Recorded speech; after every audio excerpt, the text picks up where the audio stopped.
Mummy video start చేశాను కానీ ఏం కాదులేమా చెప్పు.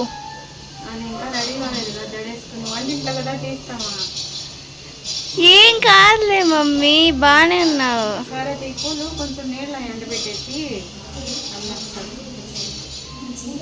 నేనైతే ఇవి షార్ట్ రూపంలో పెట్టానండి, తప్పకుండా చూడండి. ఇవైతే మనము చెప్పాను దీనివల్ల ఏమి యూస్ఫుల్ అవుతుంది అనేది. నేను షార్ట్ రూపంలో పెట్టాను, తప్పకుండా చూసేయండి. ఇందులో కూడా చెప్పు. ఇందులో కూడా చెప్పినా ఇవి మనము పూజకి వాడతాం కదండి, రోజా పూలు.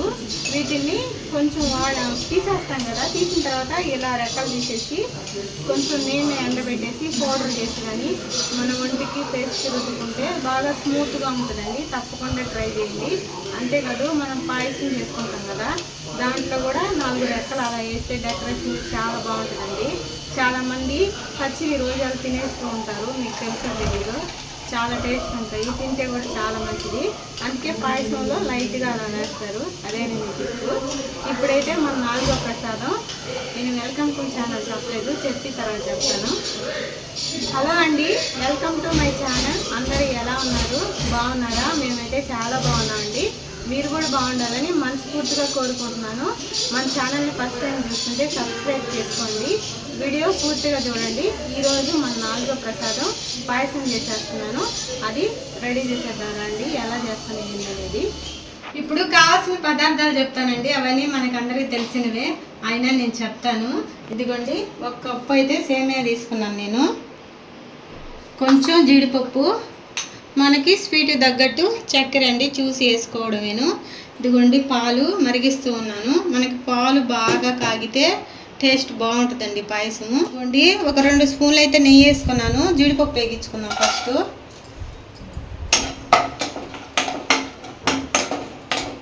అయితే వేగించేసానండి. ఇప్పుడు సేమియా వేగించుకుందాం.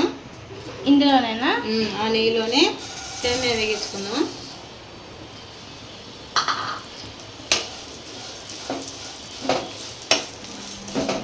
కొంచెం ఎర్రగా వేగించుకుంటే బాగుంటుందండి పాయసం.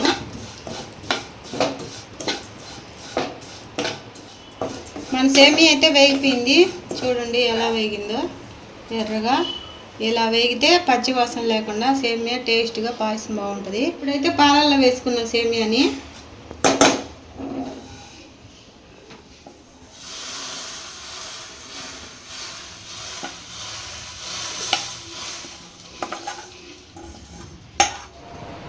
ఇదిగోండి, మనం పాయసం అయితే ఉడికిపోవచ్చింది.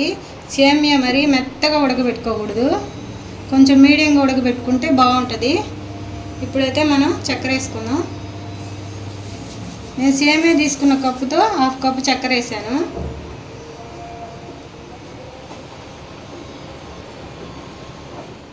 మన పాయసం అయితే రెడీ అయిపోయిందండి. దీని పైన ఉండేది నెయ్యి, ఏంది పైన పచ్చగుంది అనుకుంటారేమో. ఇప్పుడైతే మనం జీడిపప్పులు వేసి స్టవ్ ఆపేసుకుందాము. ఇంకైతే స్టవ్ ఆపేస్తాను.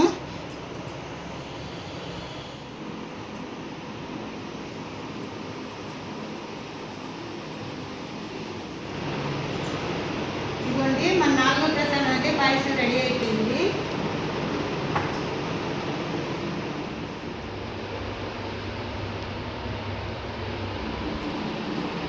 అంతేనండి, ఈరోజు 4వ ప్రసాదం చేసి పెట్టేసాను పాయసం.